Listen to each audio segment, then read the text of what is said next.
امروز داخل این ویدیو میخوام بهت آموزش بدم که ماینکرافت جاوا یا همون ماینکرافت کامپیوتر رو روی موبایل بیاری. ممکنه بگید مگه میشه؟ آره که میشه. ویدیو رو لایک کن تا بهت آموزش بدم. من این کاری که باید انجام بدید، وارد تلگرام بشید، جستجو اکانت من رو سرچ کنید و بیارید. بعد روی سه نقطه بالا روی سرچ عدد 33 رو تایپ کنید که براتون همچین برنامه‌ای بیاد. این برنامه رو دانلود کنید. از اینکه برنامه رو دانلود کردید، اسمش پوجا برانچر، همچین صفحه براتون باز میشه. روی اون اسم بالا میزنید. من کلی مثلا اکانت ساختم. روی اضافه کردن حساب کاربری روی لوکال اکانت میزنید. یه نام کاربری برای خودتون انتخاب میکنید. ورود رو میزنید. روی اون مثلث غیر مثلث میزنید. کرید نیو پروفایل.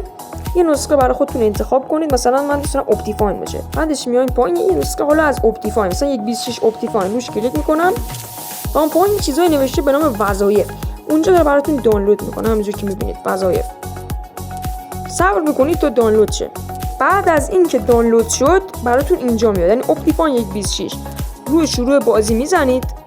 همچین صفحه‌ای میشه. این صفحه ماینکرافت کامپیوتر برای موبایله. اون بالا موس رو داریم که اگه بزنید روشن میشه. اینجا کیبورد، اینجا چت، اینجا دوب، اینجا سواردی، اینجا F4 و F3 اینا رو دکمه خودم آوردم.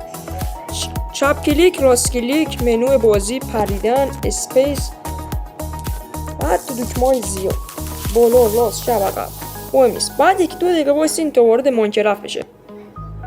بعد چند دقیقه وایسادن ماینکرافت برای شما میاد. کرافت جاوا، اصلا زده جاوا ادیشن. روی این بود از این ویدیو. لایک ویدیو فراموش نشه. برید ماینکرافت جاوا بازی کنید. سابسکرایب هم فراموش نشه. خداحافظ.